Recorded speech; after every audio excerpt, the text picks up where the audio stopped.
Friends, মই আছোঁ বৰদেকপাৰত। এই বৰদেকপাৰৰ গোপাল সত্ৰ এই স্থানতেই দেউল পতা হয়।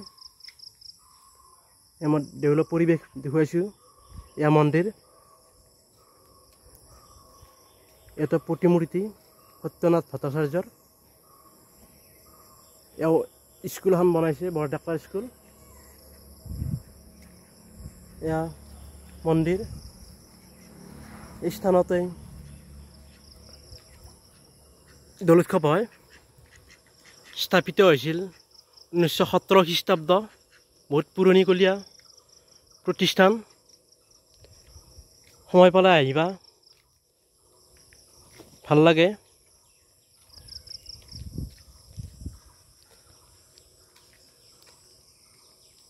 এই স্থানতে।